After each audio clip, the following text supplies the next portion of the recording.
चुप काथी रोले बारे इशारा बताते नहीं खनु का भेल भाई करा आवते बारन डॉक्टर पिटौर प्रसाद दूगो चुतरा में गपा गप सुए घोपी हन तो अपने बखे लागी बउआ जी कब आई नी पुतरा उ डॉक्टर हवा उ डॉक्टर है नी पुतरा ना है ओकरा लगे समय रहल है खबर तो पिठाइले रहनी है अब कोनो के आधा आर चीर के छोड़ ले रखा अब पूरा सी के आवते ही बेचारा ए कैसा बुझात हो नेहा हम लाड़वा नेहा नेहा कहले बड़ा सरवा कदी रे नेहा नेहा कौन है बउआ जी कोनो डाइन जोगी ना का 100 मेरे से हाथ लगैले बा नेहा नेहा के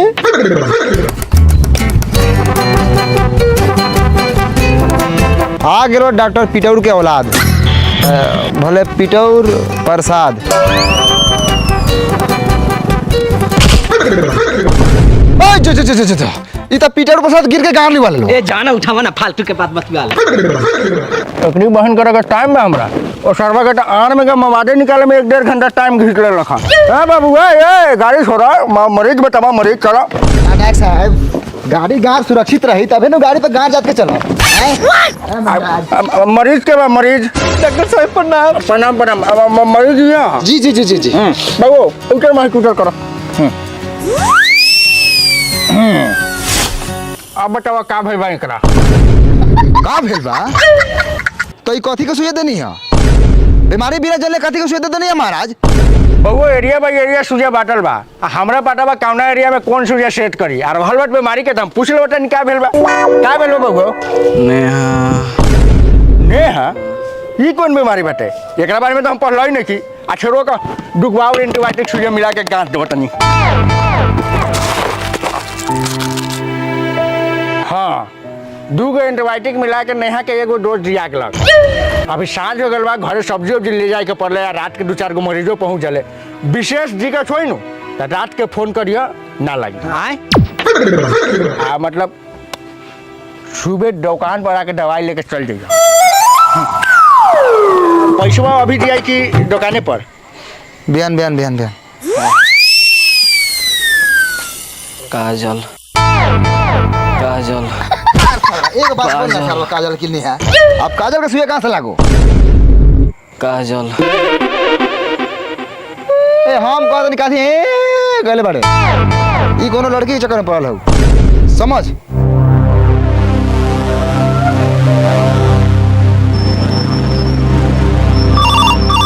उठाइए ना अरे आलू हम आर अब आर में नया नया टाका पड़ल तो जरूरत करबे करी इतना रात के हम छोड़े आए हमरो तो घर परिवार बाटे हाँ हाँ सुबह सुबह आके दुकान पर दवाई ले लेम सब ठीक हो जाए हाँ हाँ रात के टाइम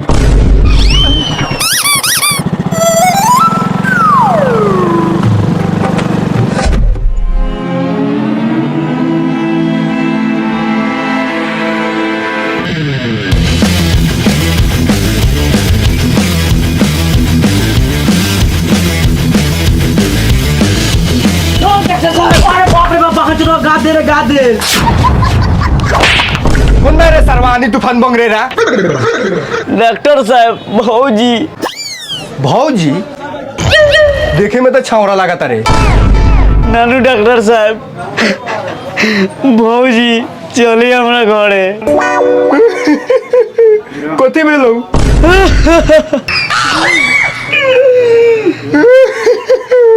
एक 2000 के दवाई लगता हूँ चल ना रे बहन चोदवा मर जाई तब चलबे चलो चलो डॉक्टर हम तू जो दूसरा दुकान में दिखा लिए 50 के फेर में हम ना रही महंगा गाँव की भेटा गल बा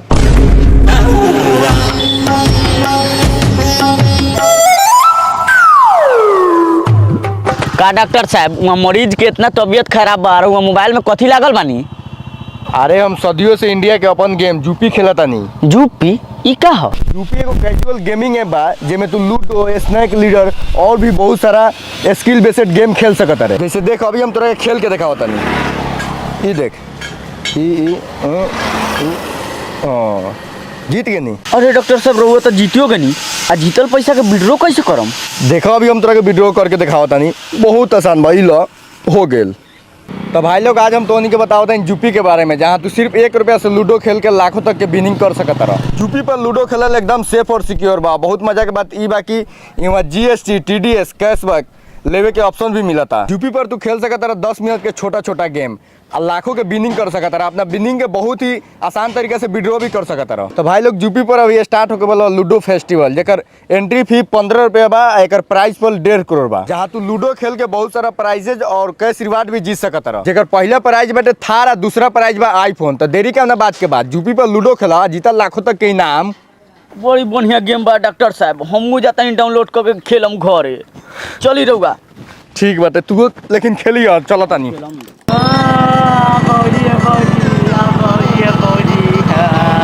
हमला रोले बारो बिदागरी होता सरवा भौजी के सार। पेट्रोल दिया आधा लीटर, एगो पान बनाओ। तू तो हमरा लार के डॉक्टर बारा, वहाँ मरीज मरल जाता तू हमर लार खाता रह।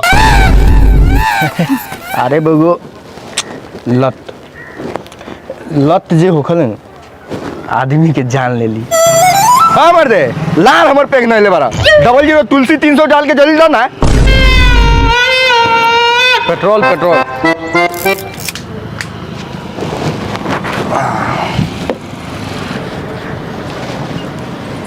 पैसा दो हम दी हमर लार हमर तोरा भौजी के इलाज करी बात। डॉक्टर साहब रुको।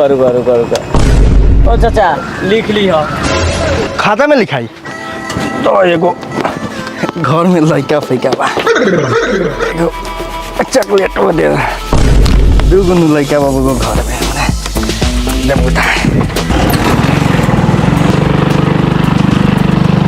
वो क्या कर रखा ना हम खाए लगे 4 किलो मीट ले लो, लड़का सन खाई तो मोटा है। अरे बोलो देखा बारका हॉस्पिटल में जाए बा तब फीस लगी। हमने के तो 2 रुपया के पान खिला दो, 4 रुपया के चाय पिया दो, वही बहुत बाटे। अब पानवा ऐसे खाई ले नशा ना खाई ले, ऐसे खाई ले से हाथवा सही से चली। नहीं तो सुई देवे कोई हाथ में दे दे हम कार में। अल्लाह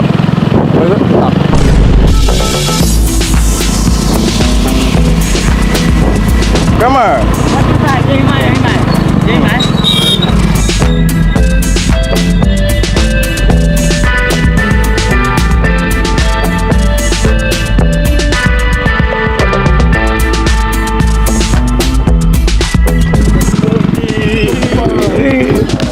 भौजी डॉक्टर साहब भौजी भौजी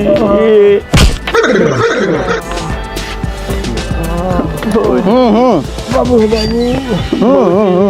अब रे बा डॉक्टर साहब डॉक्टर साहब तो हम एगो जूजिया मुंह में रख के आऊँ कैले मारा फ्रेश बोला।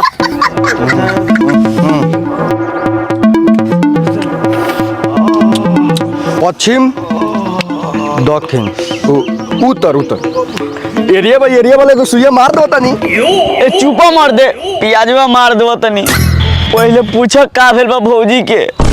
अब भौजी एगो हिये हम भौजी रहली न, बड़ी मेहनत रहली न, अपना संगे सुतावत रहली न भौजी। डॉक्टर साहब देखी न संगे सुजावट नहीं है साला, तू तो कुछ गड़बड़ नहीं कर ले। कुछ लिया डॉक्टर साहब वो 2 मिनट अभी चेक कर जाने।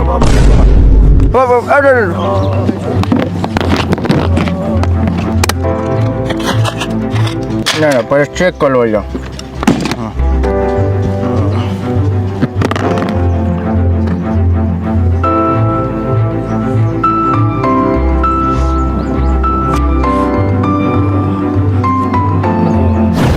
कोरिया के बेटा अपना बाप के गार में हाथ लगा उतरा कोरिए और हुआ कैसन दोगला डॉक्टर के बुला के ले अलबानी हो।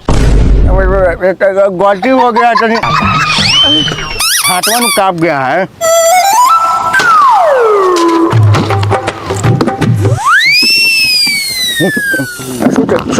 शूट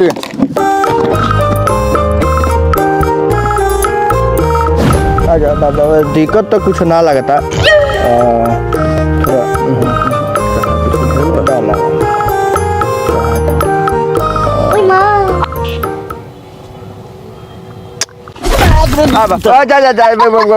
गलती हो गया तो इनसुख फिर गलती हो जाता वही बेर से तोरा गलती हो जाता सोच सोच बोलना दे तोरा का मन में हो ना वो तो ऊपर में कोनो बीमारी नहीं है कथी होता तोरा पेट दर्द करता पेट दर्द करता